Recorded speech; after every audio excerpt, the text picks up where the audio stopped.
Imagina só, em uma única noite, o sistema financeiro do Brasil inteiro sofre um golpe.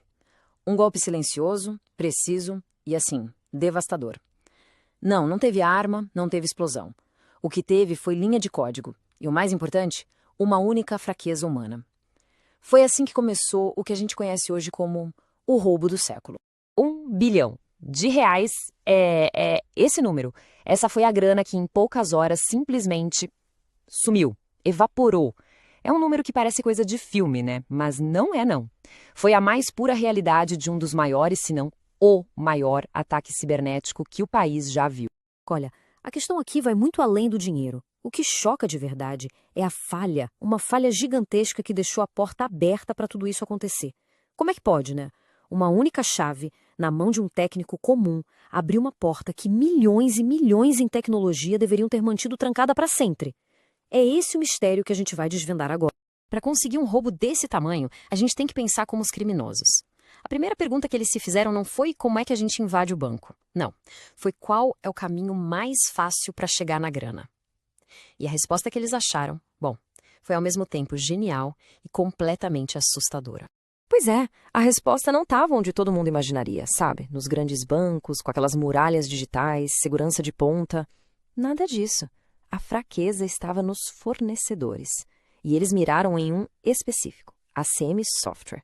Pensa nessa empresa como uma ponte tecnológica que conecta dezenas de bancos e fintechs. Atacar o banco diretamente é como tentar arrombar a porta da frente de um cofre. Agora, atacar o fornecedor, isso é como pegar a chave que abre a porta dos fundos. Bem mais fácil, né?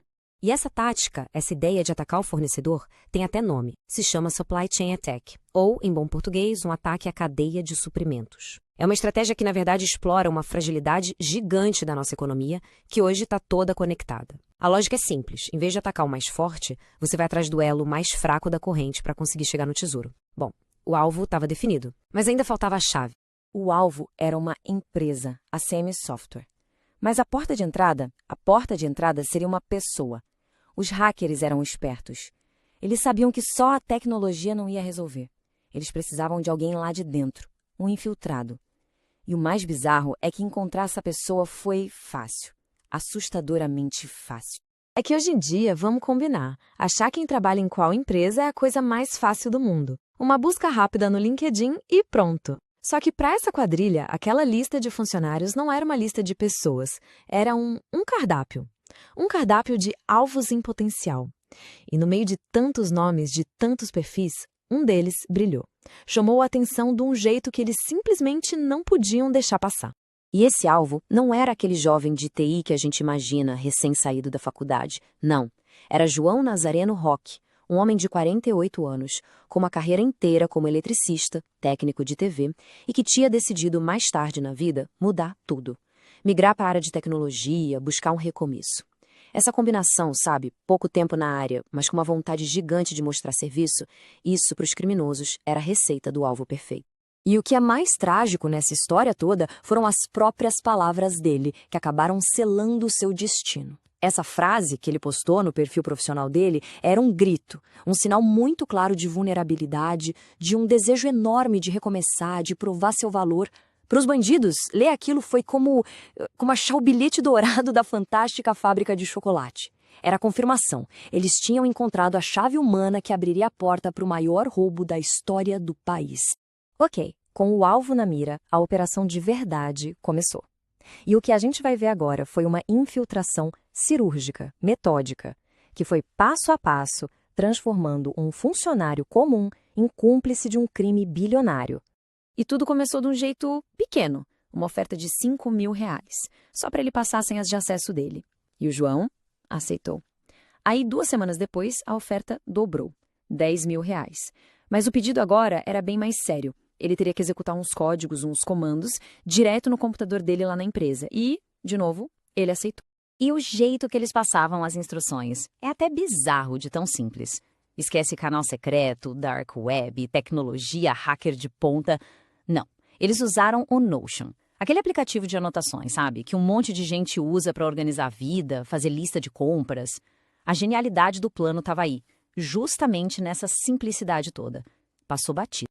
A partir do momento que o João executou aqueles comandos, o computador dele virou a base de operações dos hackers, lá dentro da rede segura da empresa. A técnica para fazer isso se chama pivoting. É como se o computador do João virasse um portal. A partir daquela máquina, eles conseguiam pular para qualquer outro lugar da rede interna. E o pior, eles estavam completamente invisíveis para os sistemas de segurança. E uma vez lá dentro, eles deram de cara com um problema de segurança ainda maior. Uma vulnerabilidade, uma falha, que já era conhecida desde 2023 e que, por incrível que pareça, nunca tinha sido corrigida. Essa falha, esse descuido, pode ter sido o que deu a eles acesso a um servidor que guardava certificados digitais de vários clientes. Basicamente, as chaves do cofre. E as chaves estavam ali, desprotegidas, esperando para serem usadas. Pronto. Com as chaves na mão e o caminho totalmente livre, o palco estava montado para o ato final. E foi na calada da noite que os hackers executaram o plano, com uma precisão de cirurgião, movendo uma fortuna em questão de poucas horas. Era madrugada. 1º de julho de 2025. A operação começa. 1h, eles usam os certificados e começam a emitir ordens de pagamento.